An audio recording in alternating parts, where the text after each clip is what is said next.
Olá a todos! Na aula de hoje nós vamos falar sobre a fixação biológica de nitrogênio.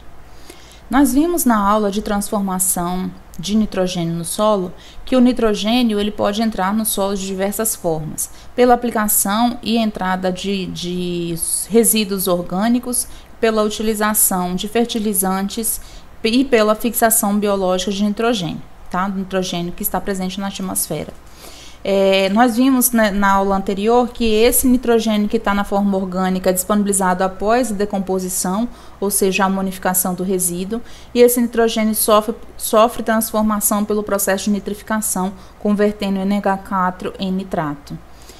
Nós vimos que o nitrogênio pode sofrer perdas por desnitrificação em ambientes anaeróbicos e também pode haver perda por lixiviação. E na aula de hoje nós vamos dar enfoque aqui às bactérias fixadoras de nitrogênio para elucidar, explicar um pouco melhor o processo de fixação biológica de nitrogênio. E como ocorre então a fixação biológica de nitrogênio?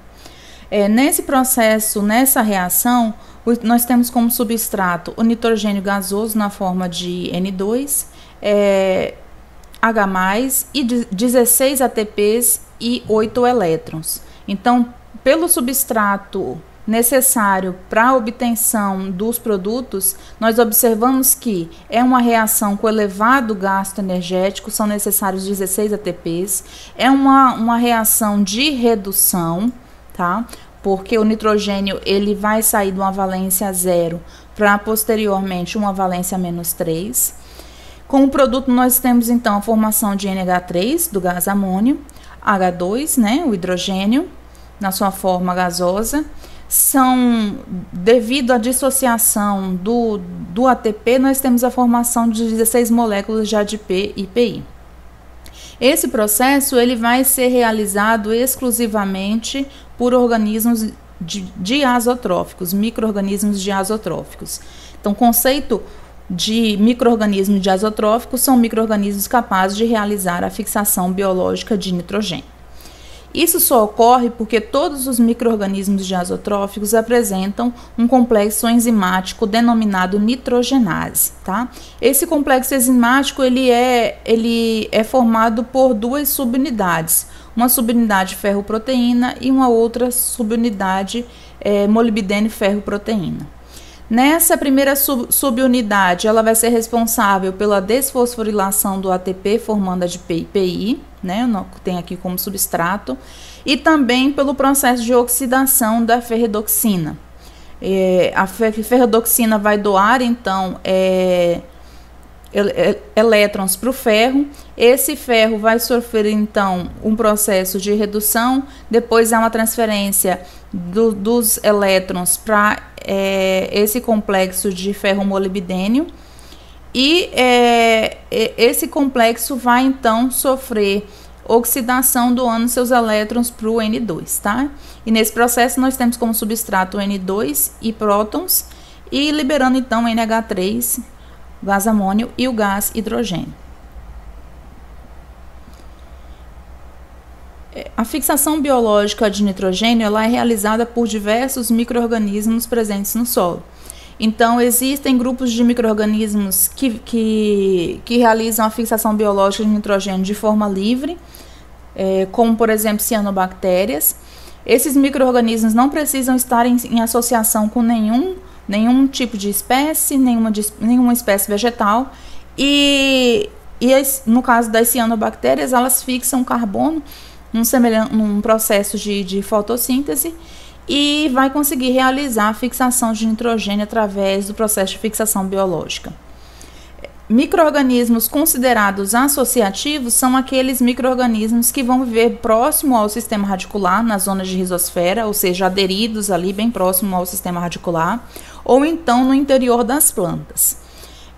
E o terceiro grupo de micro-organismos são micro-organismos capazes de formar nódulos, assim como nós estamos vendo aqui nesse sistema radicular da soja, tá? Nessa figura aqui também, essas estruturas esféricas seriam então os nódulos. No caso dessas bactérias, elas estabelecem uma associação bastante estreita com a planta, A planta vai fornecer ATP, carboidratos, toda a energia para que a bactéria consiga realizar, sirva como suplemento para realizar a fixação biológica de nitrogênio.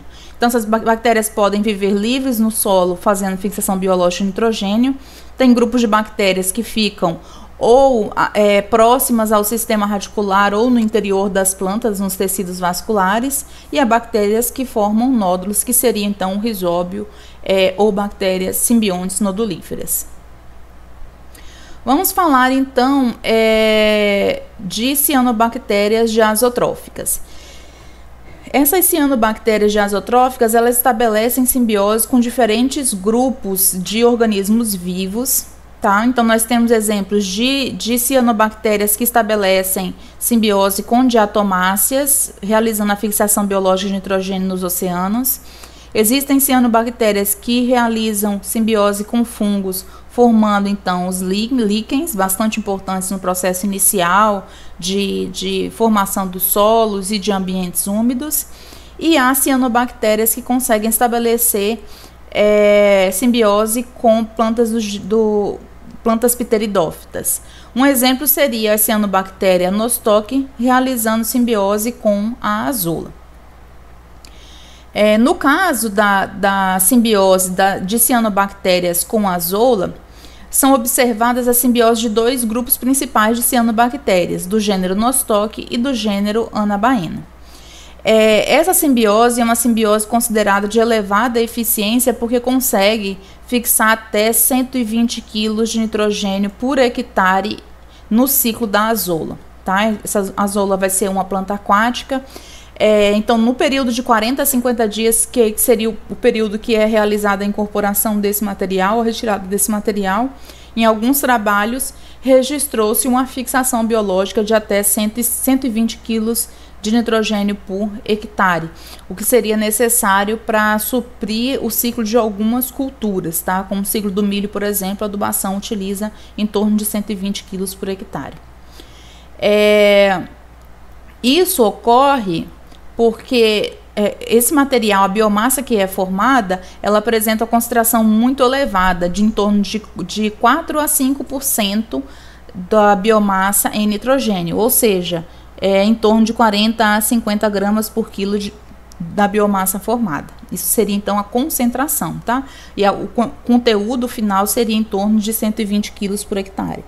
A gente sabe que esse material de biomassa vai sofrer decomposição e em torno de 60% que vai estar prontamente disponível, né? Como é um material rico em relação CN, à medida que ele vai sofrendo decomposição, ele já vai sofrendo mineralização do nitrogênio, porque a relação CN é muito baixa, ou seja, tem uma elevada concentração de nitrogênio. Essa planta, essa associação de uma cianobactéria com azoula é utilizado como adubo verde na Ásia. É cultivada a azoula nos tanques, depois é incorporada a biomassa da azoula, depois é realizado então o cultivo do arroz, e o arroz ele não necessita de adubação, se beneficiando da mineralização, da liberação de nitrogênio devido à adição da biomassa da azoula. A azoula pode ser cultivada num tanque, recolhida e depois ser utilizada como um adubo orgânico em outros ambientes, tá? Aqui a exemplificação, imagens demonstrando a estrutura vegetal da azoula, e nessa foto aqui a gente pode observar a estrutura celular de uma cianobactéria. Um outro tipo de simbiose estabelecida entre diazotróficos seria as simbioses actinorrísicas. Essas simbioses são bastante específicas. Há a formação tanto de nódulos em galhos, como também nódulos em sistemas radiculares. Essa simbiose, a gente ouve falar pouco, porque é mais observada em ambientes mais inóspitos, tá? Em áreas desérticas, áreas com problemas de salinização. Então, nesses locais é que a gente observa a fixação biológica de nitrogênio sendo realizada por actinobactérias. E essa fixação ela pode ser responsável por 40 a 300 quilos por hectare de nitrogênio. Então, nós já vimos a associação de cianobactérias com diversos grupos de organismos vivos, né? Deu o exemplo da azola, que é uma pteridófila. Nós vimos a simbiose de actinobactérias com diversas espécies vegetais. E agora nós vamos falar sobre a associação de bactérias associativas com plantas, com gramíneas, com plantas da família Poaceae. Então, a colonização dessas bactérias associativas pode se dar na rizosfera, ou seja, bem próximo ao sistema radicular, ou endofiticamente, colonizando o interior da planta, dos tecidos da planta, tá? Então, essa colonização geralmente é observada em maior frequência nos vasos condutores. Então, na rizosfera já foram descritos diversos gêneros de bactérias associativas, tá? Como Azospirillum, Azotobacter, Paenibacillus, Azoarcos, Acetobacter, Gluconobacter, Herbaspirillum, e endofíticas, os grupos que mais têm sido relatados na literatura seriam o grupo das Bucodérias, Azoarcos, Gluconobacter e Herbaspirillum. O trabalho de bactérias associativas com poáceas no Brasil teve início com a doutora Joana Doberheiner, em que ela começou os ensaios tentando descobrir o porquê que as gramíneas utilizadas no paisagismo, né, para formar os gramados, permaneciam sempre verdes, apesar de não estarem sendo adubadas com adubo nitrogenado. Então, ela fez diversos trabalhos e observou nessas espécies a presença de Azotobacter e Beirenkea, tá? Nos primeiros trabalhos. Então, ela viu que a nutrição do nitrogênio em gramíneas utilizadas em gramados era devido à fixação biológica de nitrogênio realizada por essas bactérias diazotróficas que conviviam com a gramínea de forma associativa. E qual que é a importância, a relevância dessa associação de bactérias, dessas bactérias associativas com gramíneas? Bem, em ambientes naturais, ela corresponde a 17% da demanda da cultura, podendo chegar até a valores mais elevados, tá? Então, no ambiente natural, essencialmente, a entrada de nitrogênio vai ser devido à fixação biológica do nitrogênio. E pouca contribuição tem devido à deposição do material vegetal, porque esse material vegetal, a origem do nitrogênio do material vegetal é o próprio solo. Então, na verdade, quando tem decomposição do material vegetal em ambiente natural, na verdade, tem um retorno do nitrogênio que foi absorvido do solo. Ao passo que quando é realizada a fixação biológica de nitrogênio, o nitrogênio que não estava acessível, estava na forma gasosa, ele vai sofrer então uma incorporação ao solo. Já existem no país alguns inoculantes registrados, recomendados pelo Ministério de Agricultura, tá? Para algumas culturas de gramíneas, como cana-de-açúcar, arroz, trigo e soja. Então, em algumas empresas de venda de insumos agrícolas já é possível adquirir esses inoculantes que são registrados como bactérias associativas. No caso da cana-de-açúcar, no ambiente que é adubado, observou-se que nem todo o nitrogênio que é observado depois na parte aérea estava presente no solo. Então, a fixação biológica de nitrogênio já acontecia na cana-de-açúcar. Quando eu utilizo o inoculante, eu potencializo, eu aumento a taxa de fixação biológica de nitrogênio, podendo chegar até 60% da demanda de nitrogênio. Tá? Em alguns trabalhos chegou-se à marca de 164 kg por hectare de nitrogênio fixado na cana-de-açúcar. Então, é uma quantidade bastante expressiva. No caso das bactérias associativas, não é possível ainda realizar completamente a retirada de adubo nitrogenado, exceto se estiver utilizando um sistema de produção orgânico, aí vai se optar por utilizar a entrada de nitrogênio quase que exclusivamente pela fixação biológica de nitrogênio.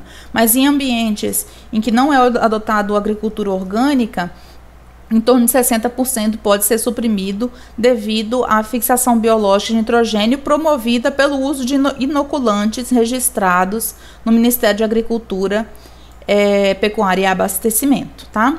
E o que seriam então esses inoculantes? Inoculantes são bactérias que foram selecionadas com base em trabalhos científicos que apresentam uma alta capacidade de infecção na planta e uma alta capacidade de fixação biológica de nitrogênio, tá?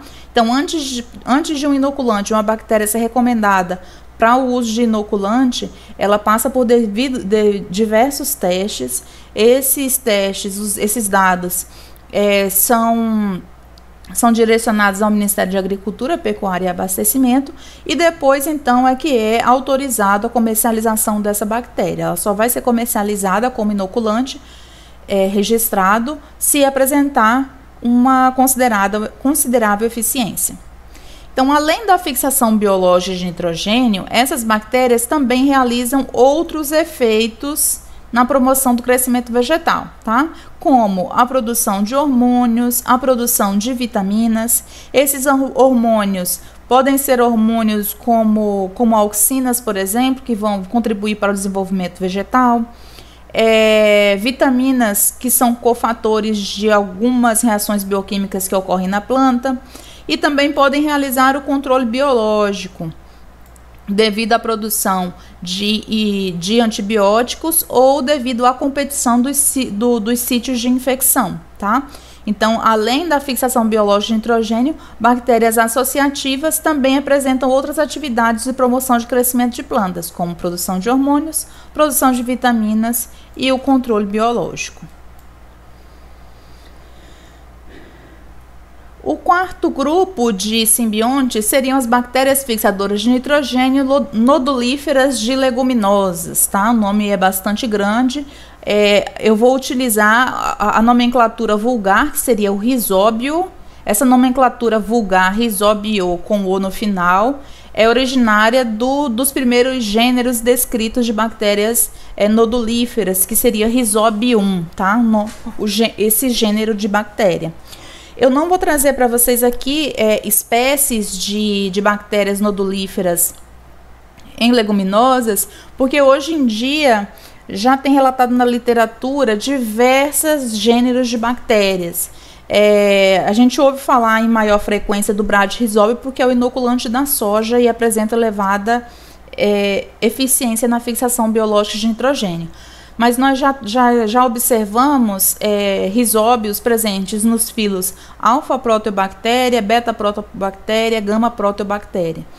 Então, existem diversos grupos, diversos gêneros de bactérias que são capazes de realizar, então, a nodulação na planta e associada à fixação biológica de nitrogênio, tá? Como ocorre, então, a formação de nódulos, processos de infecção e a formação de nódulos radiculares? Então, de todos os grupos que eu falei para vocês até agora, o único que vai apresentar alteração na morfologia da planta são os rizóbios, tá? Então, num primeiro momento, há uma etapa de pré-infecção, em que a planta ela emite diversas moléculas no solo e essas moléculas servem para que a bactéria reconheça a presença da planta no ambiente.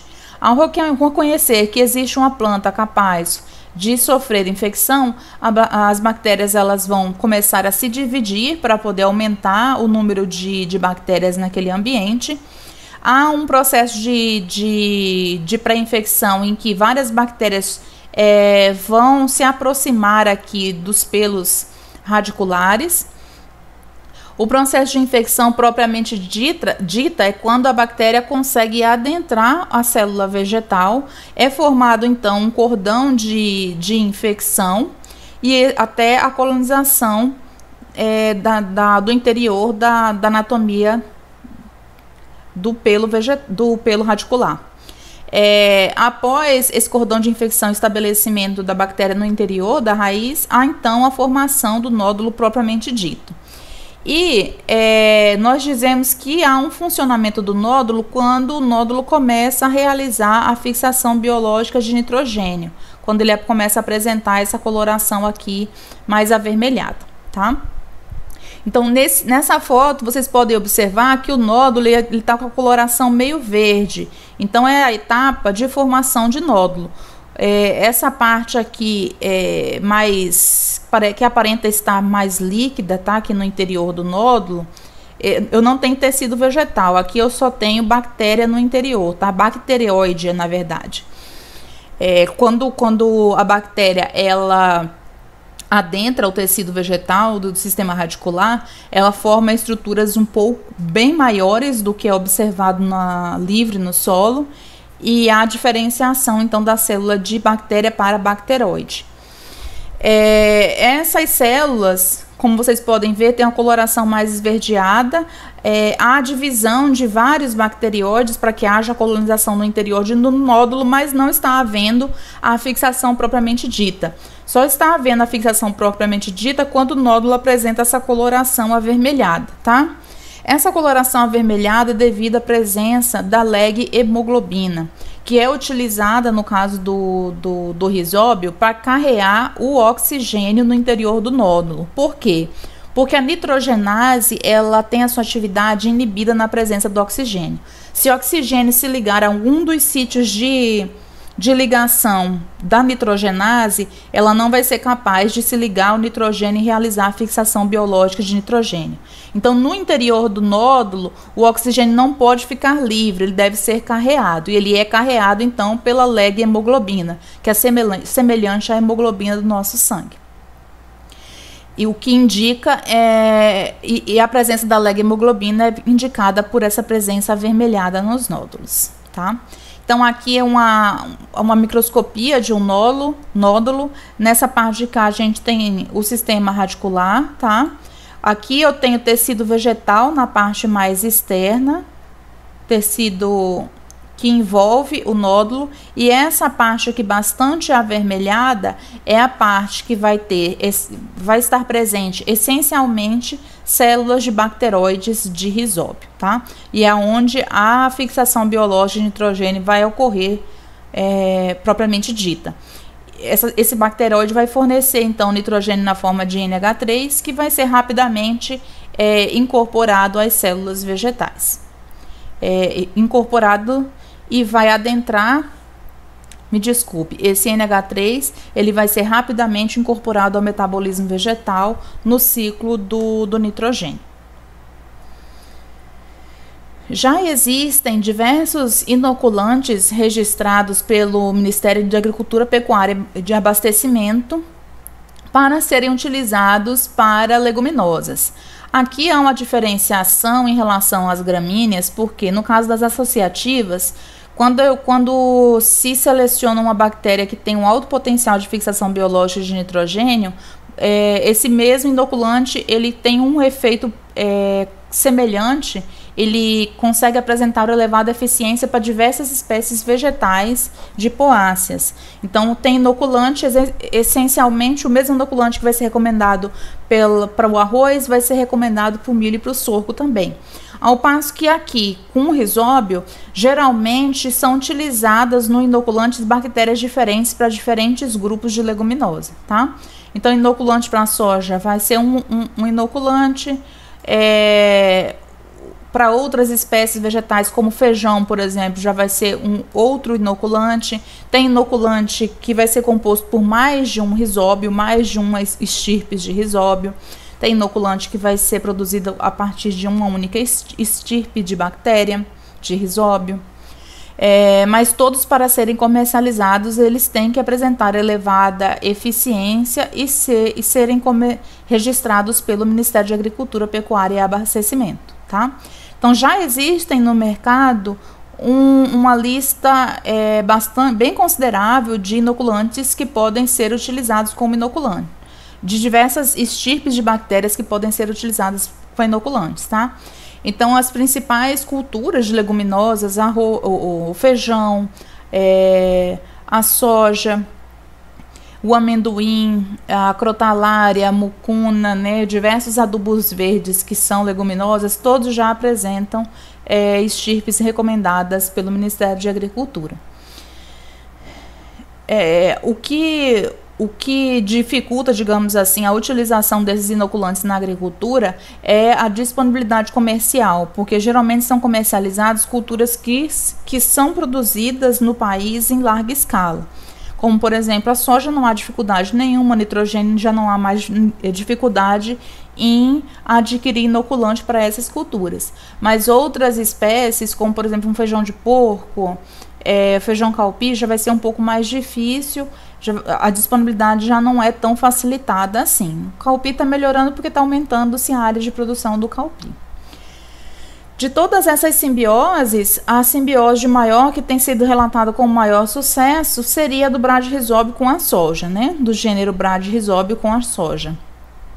Essa associação na literatura tem sido relatado a fixação biológica de 80 a 200 kg por hectare de nitrogênio por ano, tá?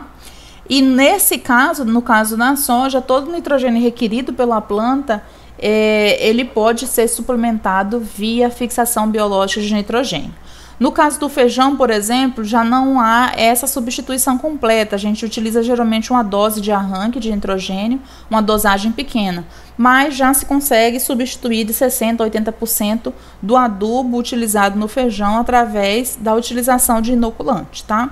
Lembrando que o inoculante ele vai apresentar um preço muito menor do que o adubo nitrogenado. Alguns fatores interferem na eficiência da fixação biológica de nitrogênio. Um dos fatores é o tipo do inóculo. Então, não é, por exemplo, toda bactéria que vai ser eficiente para a soja, né? A gente já sabe que o Bradyrhizobio, alguns estirpes de Bradyrhizobio, não são todas, vão apresentar elevada eficiência para fixação biológica de nitrogênio. Tem, por exemplo, gêneros de bacilos que nodulam o feijão, mas não apresentam uma boa fixação de nitrogênio. O inoculante que é utilizado é do gênero Rhizobio, então não é qualquer tipo de inoculante que vai apresentar para aquela espécie vegetal, no caso das leguminosas, uma elevada fixação biológica de nitrogênio. Um outro fator importante é a via de inoculação. Se eu fizer o tratamento da semente, ele vai ser muito mais eficiente do que a aplicação em sulco, tá? No caso dos inoculantes líquidos, eles têm essa opção de serem aplicados no sulco de plantio. Mas esse processo de inoculação no sulco de plantio só vai ser recomendado quando já vem se cultivando há muito tempo aquela espécie vegetal naquele solo, tá? A primeira inoculação, um solo que é relativamente pobre, tem pouca matéria orgânica, o adequado é que a inoculação seja via semente ou via o tolete, no caso da propagação da cana-de-açúcar, né? A fixação biológica ela vai ser bastante dependente da sanidade da planta. Então, a planta pouco nutrida, que está em competição com plantas invasoras, plantas daninhas, que apresenta a presença de patógenos na sua parte aérea, plantas que estão sendo consumidas por insetos na sua parte aérea. Se eu tenho diminuição de área foliar, eu tenho menor fotossíntese. Se eu tenho menor fotossíntese, essa planta vai ter menor potencial de sustentar essa simbiose com bactérias fixadoras de nitrogênio, já que a planta entra nessa simbiose fornecendo carboidratos e ATP para as bactérias, tá? Então, o adequado é que a planta ela não apresente condições limitantes quanto à sua sanidade. Um outro fator bastante importante é a competitividade do Rhizobio com outros rhizóbios da rizosfera, tá? Então, um solo, independente de ser um solo rico ou um solo pobre, ele vai apresentar bactérias ali que tem essa capacidade de fixar nitrogênio, que tem a capacidade de estabelecer simbiose. Então, nesse sistema radicular aqui, nem todos os nódulos são devidos ao inóculo que foi utilizado, nem todos são devidos ao Bradyrhizobio utilizado na soja. Algumas bactérias que estão ali presentes no solo vão conseguir realizar a infecção do sistema radicular e realizar a fixação biológica de nitrogênio. Então, se tem no solo, por que a gente usa inoculante? A gente usa inoculante porque no inoculante estão presentes bactérias que, dentre aquelas que estavam presentes no solo, apresentavam uma maior potencial de fixação biológica de nitrogênio, tá? Só que de nada adianta essa bactéria ser boa se ela não tem competição, não consegue competir pelo ciclo de infecção com as bactérias que já estão presentes no solo. Então, um inoculante, uma bactéria para que seja recomendado como inoculante, ela tem que apresentar uma boa competitividade com os rizóbios nativos, tá? Com os rizóbios presentes ali na rizosfera. Um outro fator importante é a persistência do solo. Então, a bactéria ela tem que apresentar uma certa resistência à temperatura, umidade, porque quando eu faço a inoculação na semente, a semente ela já começa a estabelecer, ela pode sofrer infecção por exemplo, de bactérias associativas, mas no caso do rizóbio, a infecção dele é pelo sistema radicular. Então, essa semente tem que se desenvolver, as primeiras raízes são raízes de sustentação, depois é que a planta ela emite aqueles pelos absorventes que são passíveis de sofrer a infecção por bactérias e diferenciar em nódulos posteriormente. Então, do momento que a bactéria vai com a semente ser depositada no solo até o momento em que ela vai colonizar o sistema radicular, ela fica um tempo ali no solo sem realizar a infecção. Então, ela tem que conseguir permanecer de forma eficiente, com um número considerável de células viáveis, para que posteriormente realize a infecção, tá? Podem ocorrer interações sinérgicas e antagonistas no solo. O que seria um sinergismo? O exemplo clássico de sinergismo é do fungo micorrízico com as bactérias diazotróficas, tá? Quando um fungo micorrízico coloniza o sistema radicular da planta, ele aumenta o quê? Aumenta a sanidade da planta, né? A planta ela vai estar bem nutrida, a planta vai estar bem estabelecida no solo, essa planta vai apresentar uma maior eficiência na absorção de fósforo necessário para a produção de ATP. Então, o fungo micorrízico auxilia o processo de desenvolvimento vegetal e essa planta que conseguiu se estabelecer de forma mais eficiente, consegue também posteriormente realizar uma interação, a simbiose com a bactéria de forma mais eficiente. Então, o fungo micorrízico arbuscular, de uma forma indireta, ele favorece o processo de fixação biológica de nitrogênio, tá? Relações antagonistas seria quando estão presentes, por exemplo, micro-organismos que são predadores de bactérias, tá? Fungos que produzem antibiótico, outras bactérias que produzem antibiótico que inibe a bactéria presente no nosso inoculante, nematóides, que são bacteriófagos, deixa eu ver o que mais, alguns insumos agrícolas, alguns agrotóxicos que são utilizados podem apresentar sinergismo, antagonismo com a fixação biológica de nitrogênio. Então, esses produtos não devem ser misturados. Então, há algumas situações de antagonismo. Os fatores ambientais que interferem na fixação biológica de nitrogênio são essencialmente os mesmos fatores ambientais que favorecem. Os que favorecem a fixação biológica de nitrogênio são mais ou menos os mesmos fatores que favorecem o desenvolvimento de plantas, exceto a concentração de nitrogênio, tá? O que uma planta deseja? Que o solo apresente conteúdos elevados de nitrogênio. Só que quando o solo apresenta conteúdos elevados de nitrogênio, a planta não vai estabelecer simbiose, ela vai estabelecer simbiose com muito poucas bactérias, vai apresentar baixa nodulação, porque ela não precisa estabelecer simbiose. No solo já tem ali uma quantidade expressiva de nitrogênio mineral, que ela consegue absorver e consegue, como é que eu posso dizer, fornecer a demanda da planta, tá? Atender a demanda da planta. Então, para nitrogênio, ao contrário, a fixação biológica de nitrogênio vai ser maior quando o solo apresentar teores baixos de nitrogênio, tá? Teores mais baixos, quando ele não tiver uma situação de concentração de luxo de nitrogênio, tá? Agora, em relação aos outros elementos químicos, o adequado é que o solo apresente principalmente o suplemento adequado de fósforo, tá? O fósforo ele pode ser um limitante. Se o solo estiver muito pobre de fósforo, vai interferir diminuindo a taxa de fixação biológica de nitrogênio, tá? Pelo motivo que eu já falei para vocês, né? A planta necessita de fósforo para produzir ATP e para cada uma molécula de nitrogênio são necessários 16 ATPs para fixação. pH do solo, tem bactérias com resistências diferentes, mas o pH ótimo seria um pH levemente ácido, tá? Tendendo à neutralidade, que seria o pH adequado para o desenvolvimento de plantas. Embora a nitrogenase seja inibida na presença do oxigênio, as bactérias jasotróficas geralmente são bactérias quimiorganotróficas, elas realizam respiração, tá? Então a associativa vai realizar respiração, somente as cianobactérias que vão ser fototróficas, mas o restante vão ser quimiorganotróficas, então necessitam realizar respiração. Então o solo ele não pode ser muito alagado, tá? Ele tem que ser um solo úmido, mas com boa aeração. E tem que apresentar a água necessária para a atividade microbiana, para a absorção de nutrientes, né? A todos os outros fatores relacionados à água.